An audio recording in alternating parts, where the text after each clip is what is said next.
Hey everybody, welcome to Garrett's Games. My name's Doug. My name's Shelly. And we are here to talk about board games. We are a long-running podcast, audio podcast, almost 20 years, over 1,000 episodes of our audio podcast. And we've got this video podcast as well, where we talk about a variety of different board games and card games that we love to play and share them with you. And hopefully you can then, go out and buy them or know what to buy and know what not to buy and so on and so forth, all right?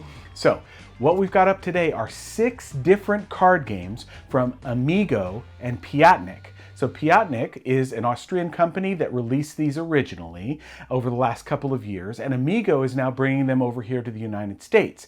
They range in age range from 6 to 8, so they're lighter games, but they're all games that we've kind of enjoyed here. Fun. So we'll talk about each one of these in turn. All right, our first up is Zookini.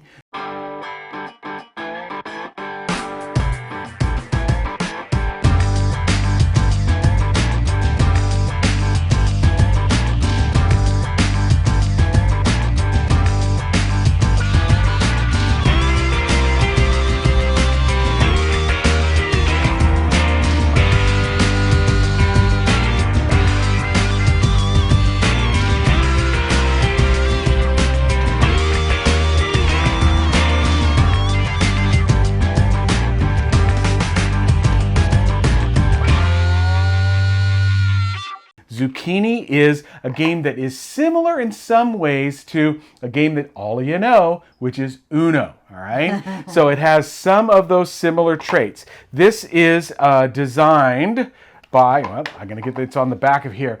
Yep. This is designed by Peggy Brown. It has a bunch, how many? A bunch, 112 Zookini cards. Well, they're not Zookini cards. They're actually animal cards because, of course, Zookini is spelled Z-O-O. Yes, right. True. You do, however, have one Zookini. All right. Each of the cards, there's 3 different types of cards in the game.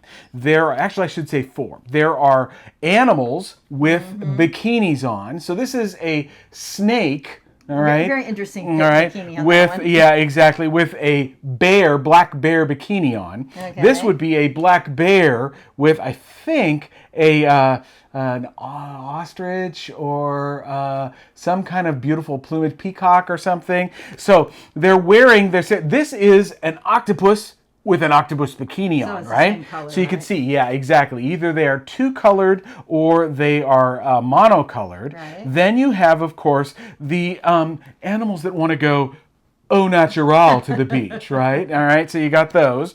And then you have So that one doesn't have a bikini. Exactly, right, exactly. Doesn't have a bikini. And then you've got 2 other cards. You have the gorillas, or this is, the draw 2, draw 4, whatever the case may be, unless you can play another gorilla immediately.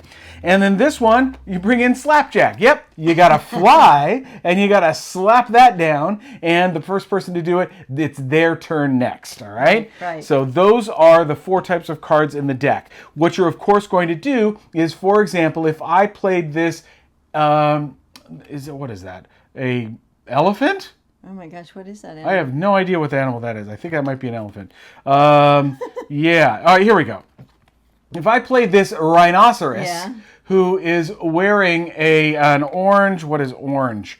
Orange is, oh my goodness, I'm not going to find it. There it is. Orange is, what is that? I don't know what that animal is. Is it an orangutan or something? Yeah, yeah, probably an orangutan. Something like that. Okay, yeah. So I could play either another rhinoceros, I could play an orangutan, or I could play any other animal that's wearing an orangutan bikini.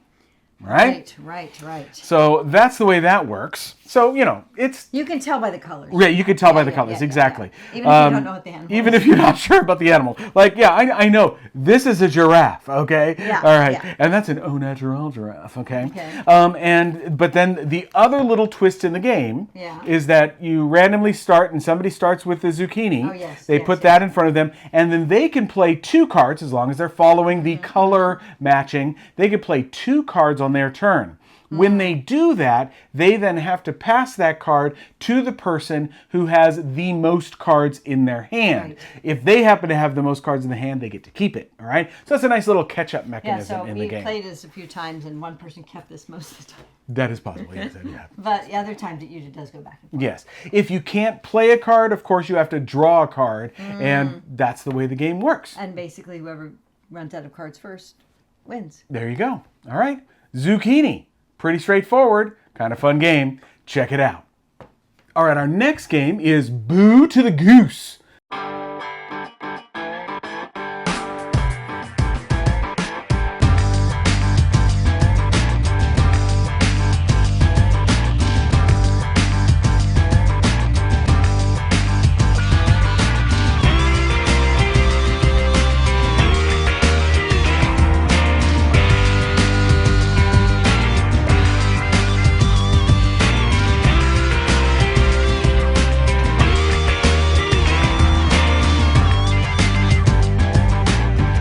This is from Wolfgang Kramer and Manfred Reindl. It is for 6+, 2 to 5 players, and really a straightforward, cute little card game. We played this with our nephews, and we got a kick out of it. The idea here is that every single player, you've got a deck of cards. Exactly. Your own deck of cards. So, for example, Shelly likes to play blue. So here she gets her blue deck, right?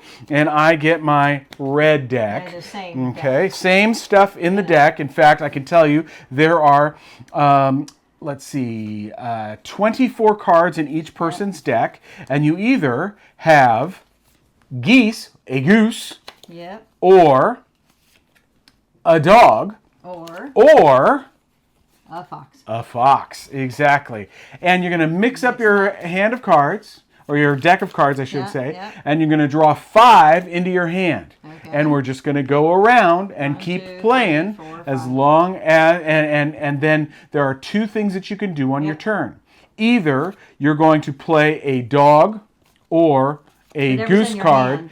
Whatever's in your hand, exactly, from your 5 cards, face down, or you're going to go look around and say, oh, there are some nice cards possibly I can do, and play a fox card face up, right? And if you do, then you are going to go person by person whom you're playing with and have them and point to a card. Exactly. They have down in front exactly. Of them. And they have to turn that card up. Right. If it's a goose, then that person with the fox is very happy. Yep. Now, they can stop, or they can go to the next person, have them turn over a card.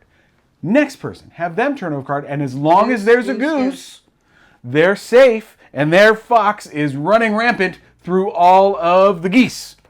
However, the other type of card that can be laid down is the dog. And if the dog is turned over, then, number 1, the person who's had the dog takes that person's fox, and everybody's geese are safe and go into that person, whoever had that goose, that person's score pile. The person who had the fox, don't get nothing. All right? You pushed your luck too much, right? And that's straightforward. It's a game. You play until you're done with your cards. If at the end of the game you have cards face down and everybody's gotten rid of all of their foxes or whatever the case may be, those cards are going to go into your score pile, safe, and you count up the cards, and that's what the score is at the end. So again, that is Boo to the Goose. 6+, 2 to 5 players, Wolfgang Kramer and Manfred Reindl. Next up is Double Donkey.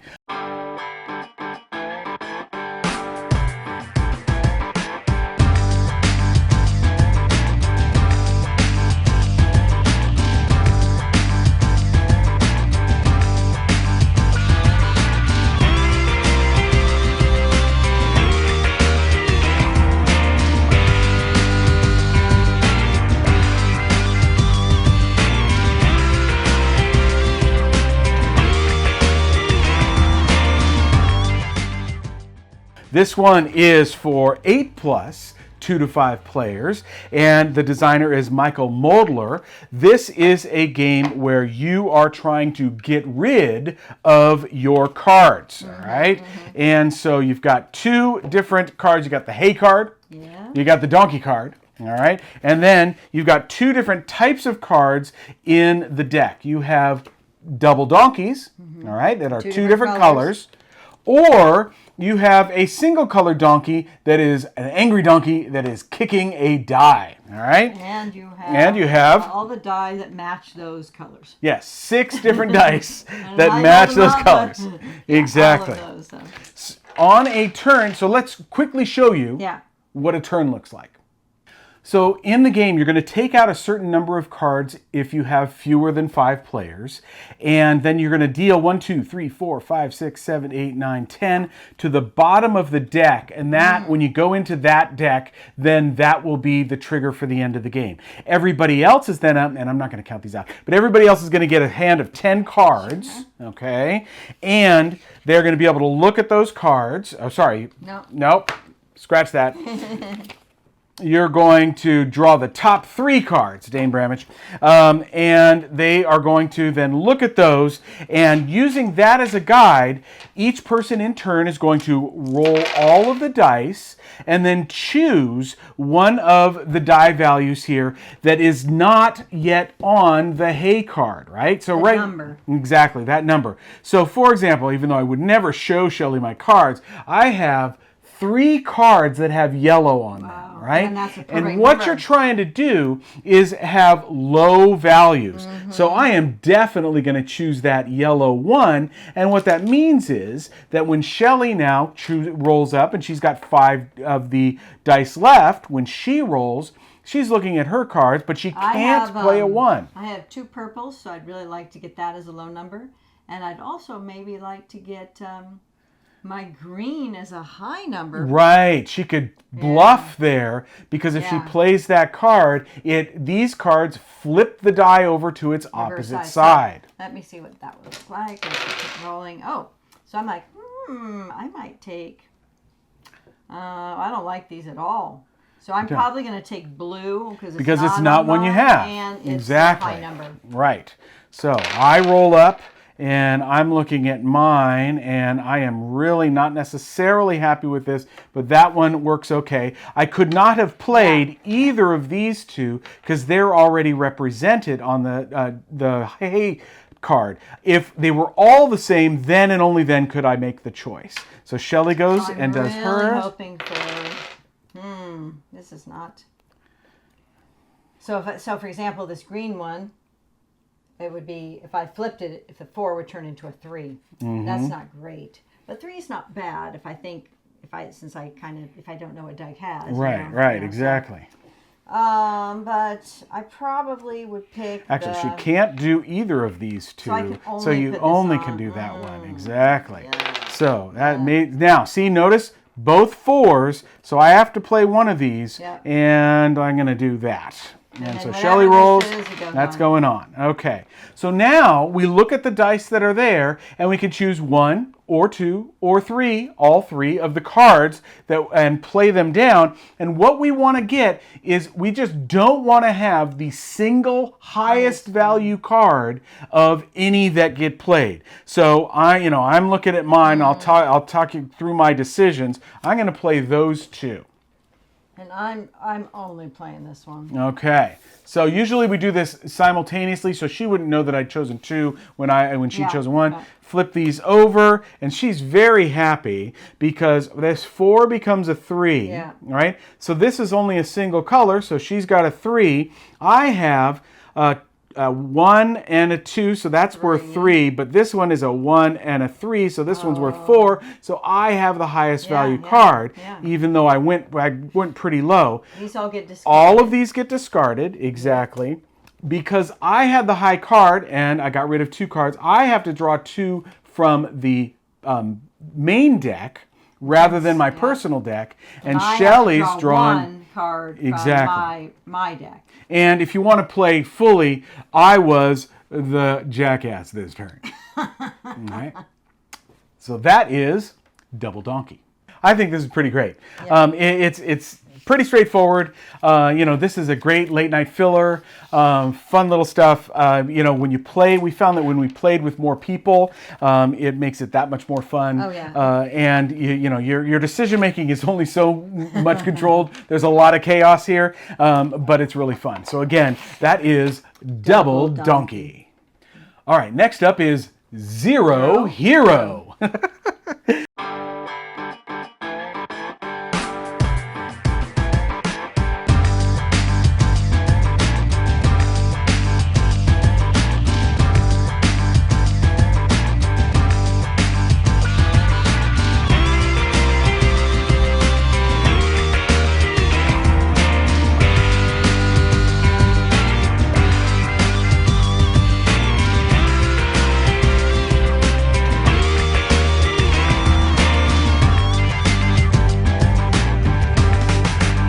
This is by Klaus-Jürgen Wrede, definitely best known for Carcassonne, as well as Ralph Zerlinde. This is another little card game here from Piatnik and coming from AMIGO here in the US. It is for 8+, 2 to 4 players. This is a game where you have 56 cards in 7 different colors. They range in value from 0 to 4. There are 2 zeros, 3 2s, 2 3s, and 1 4 in every single color. And what we're going to do is we're going to set up a tableau in front here on the table, and you are trying to make a good set for yourself as you collect cards. Let's show you that real quick. Okay, in Zero to Hero, you've got a bunch of cards. You are going to deal everybody 1 card face down, and then you are going to set up pairs of cards, 4 pairs of cards in the center of the table. And on each of those, you've got these, what they call Zeronis, I don't know. And there are 4 on each of the sets, okay, on each of these pairs. We also get 3 of these on our own, okay, and now we're set to play the game. All you're doing on a turn is either you are taking a token, Zeroni, from one of the pairs, or you are paying as many Zeronis as there are above the pair, and then taking those into your area face up. You'll notice that there are some symbols on the cards. So for example, if I took this pair, I would get from the general supply my own little Zeroni, even though I paid some. And I would also be drawing a card face down from the deck. Now, this is where it can get really interesting because at the end of the game, you never can get rid of these face down cards. Nobody knows what you and have. Nobody knows what you have. So you are going to be turning over these face-down cards and adding them to your face-up display, which you are collecting.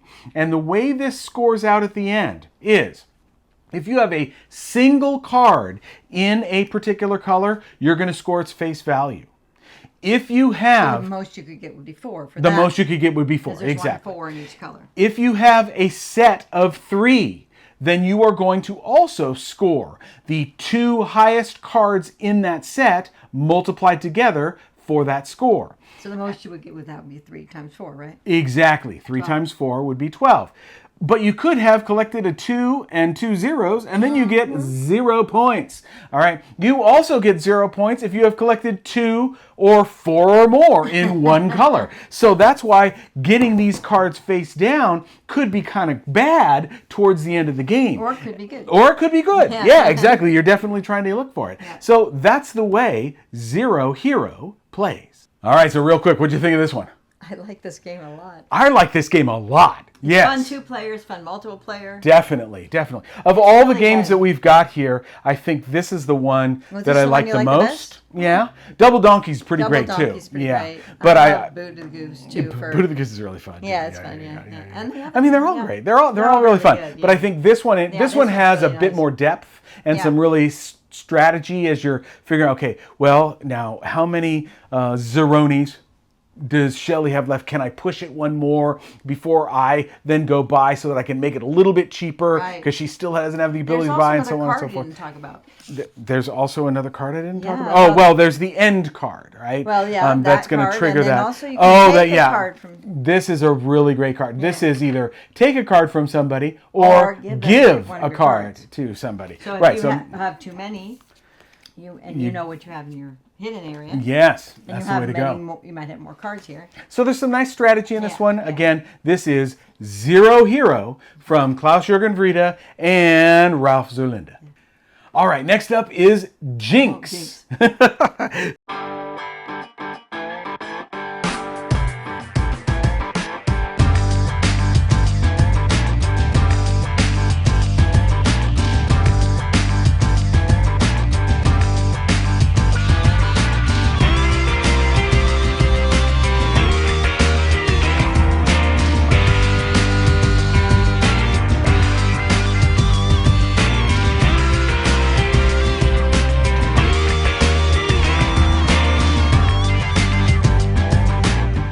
This one is for 6+ and 2 to 4 players. It is a dice rolling game where you are collecting cards that's got some, a little bit of meanness in it because you're trying to get stuff off there and you can get hurt by the colors. But it's about color matching and number matching and so on. Yeah. So let's take a look at Jinx. All right, in Jinx, you have these lucky cards that are going to come into play with the second and third rounds, 3 rounds in the game. And you have these Jinx cards, which of course match numbers 1 through 6 on your 6-sided die. So you are going to shuffle up here and you're going to deal out a 4x4 row of cards.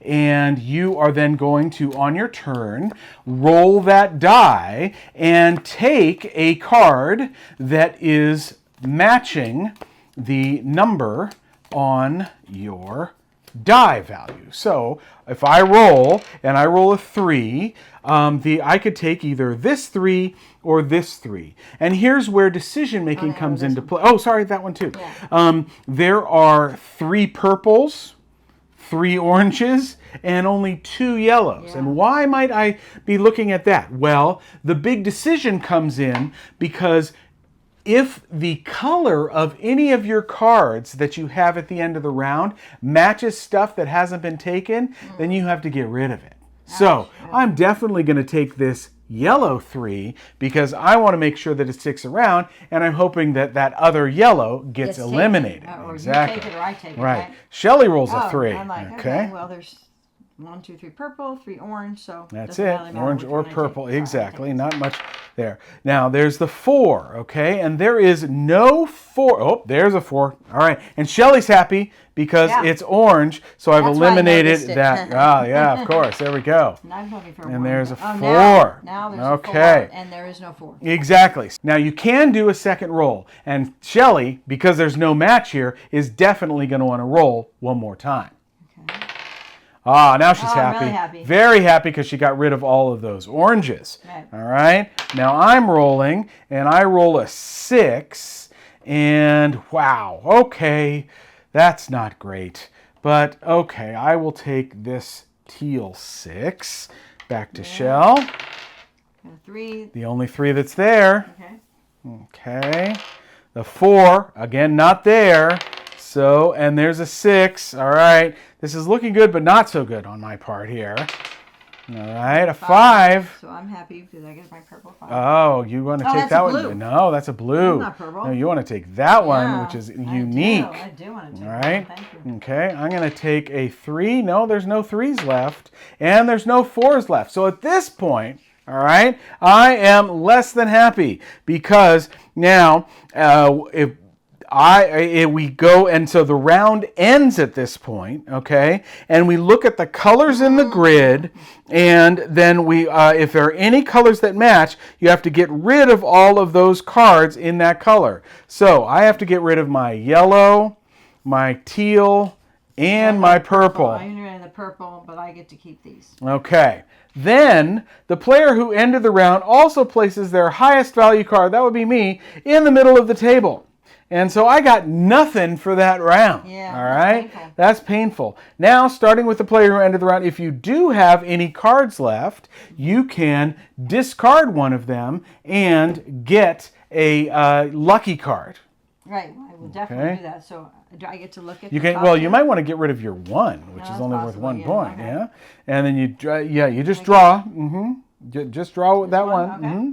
And I have a +1 whenever I want on the die roll. Okay. I don't have to use it, but I can. Right. Now, I it didn't looks have to get rid of it, but it looks like I'm in bad straits after the first no. round here. But in fact, Shelly's cards remain face up, Right. and she could lose these because you compare and match them again at the end of round 2 Yep. and at the end of round 3. And so that's Jinx. All right. This is a cute one. It does feel a little painful, as I said, kind of Yeah, at the yeah. top, because as you can see, I ended up with nothing at the end of round 1, Sure. and that could cause a little bit of. And that happened to me for I think 3 rounds. Right. Yeah. No, it happened to you for 2 rounds. On the 3rd round, you were able to have some I did, points okay. because everybody else had gathered things, and theirs actually winnowed down. The one thing that I would say is I think, everybody should get a lucky card. That's just start, either for to fun. start or to everybody gets to draw at least one, or maybe if somebody has to cough up a card, they Yeah. get 2 and they get to choose. Yeah, but I something think like that, going yeah. forward in the 2nd round, I think everybody should have a lucky card. That would be my house rule for this one. But otherwise, this is Jinx. All right. Whew. Last one. This is Matchstix.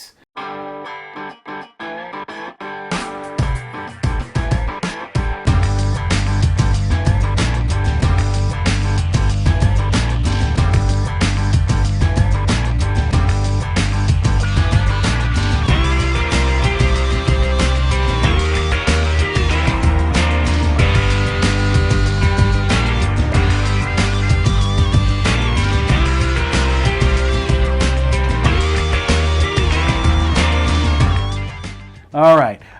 This is designed by Gerhard Kodis. It is 8+ and 1 to 4 players. This is a pattern building game. Yeah. All right. As you can see, you've got little sticks that you're going to have and cards that you're trying to match. There are actually 3 different games in here, one of which is a solo game. But we're going to go over probably the best one, I would think, when you're playing competitively. But you've got a bunch of cards that have the 5 sticks in different areas. So let's set this up and talk a little bit about Matchstix. Okay, to play the version of the game that we're going to do, first of all, you put a card out in the middle of the table and set up its pattern, all right? So there is that pattern there, all right? And then each person is going to get, I think it's 5. Everybody gets 5 cards. And on a turn, you are going to try to move a single stick so that you can match one of your other cards. Yep. And in this version of the game, if you can move a single stick, show your card, move another single stick, do a different card. You could literally do all 5 cards in your hand, and then you're going to draw back up to 5 at the end of your turn. And at the end of the game, it's whoever's done the most cards is going to win. All right? So it's really about pattern building. Our nephew is really good at this. Wow. Okay, let's see if we can do one of these. And by the way, mirrors and such are okay. So for example, I could do you're this going to one. do that. Okay, all right. So I could do this one, right? If I take it, put it like this, I can move that one there. And then I look and see, well, can I do some other ones? And if you're really good at this, you can do many of them, right? Right. So I could probably, I could do this one. Then I would do that one. Right? Yeah, good. Shelly's on a roll. And then I go, let me see, can I do any of these other ones? Yeah, that would require 2 movements. Let's see, look at that one. Yeah, I can do that one. No, I don't think you can. I think I can. I can do this one. No, it requires 2 turns. No, I can't do that one. Yeah, can't do that one. But I can maybe do this one. Wait a minute. Yeah, you could do that one. You could definitely do. That was the one I was trying to put down, I think. Right? And then I go, okay. And then I'm like, oh, can I do any more? Let's see. There's this one. I don't think so, babe. Let me see. Say it's the turns. Yeah. 1, 2. Not gonna work. So But wait. Hang on. Woof. You can do that one too. That one is. That's pretty rare that you can do all That these one. at one time, but yeah. Okay. And then I'm like, okay, I'm done. And then I would take 4. 1, Exactly. 2, 3, 4. This is my score pile. And it's Doug's turn. And then I would be like, if you'd only stopped at, the second one or the third one. Oh, and I would try to do mine, and mine look really bad for everything that Shelly's positioned me for now. Here, let's see. I might be able to. No. Wow. So sometimes you only thanks. just move one, and that's your turn. Exactly. I really can't do any of these because they're all about stepping. Okay, actually, no. Hang on. I could maybe. This one. Huh? No. Because it requires straight and straight. Oh, you needed to change this so that right. it's... Exactly. Yeah. So, I'm looking here and I'm like, oh, these are not good. All right. See, I need straights and a lot of things. So it may be that you are unlucky in the cards that you've got. You can Exactly. So I would probably do that because I know that Shelly had something that was very similar to that. But you wouldn't normally know that. No? Exactly. Well, I know because you played something that was similar to that. I see. And then you're just going back and forth and doing that, and that is Matchstix. Mm-hmm. This is a good little brain burning puzzle. Brain burning puzzle. Brain burning puzzle. Yeah. It's I could maybe play this solo. I don't know that I want to play this very often because this hurts my brain a little bit sometimes. Yeah. And as it you're only in so much control. I was pretty lucky that I was able to do all this. That's yeah. Weird. I was doing 1, sometimes 2, sometimes 3. Right. We were playing with no one who could do like. He was doing 3, 4, 5 every turn. Exactly. Yeah.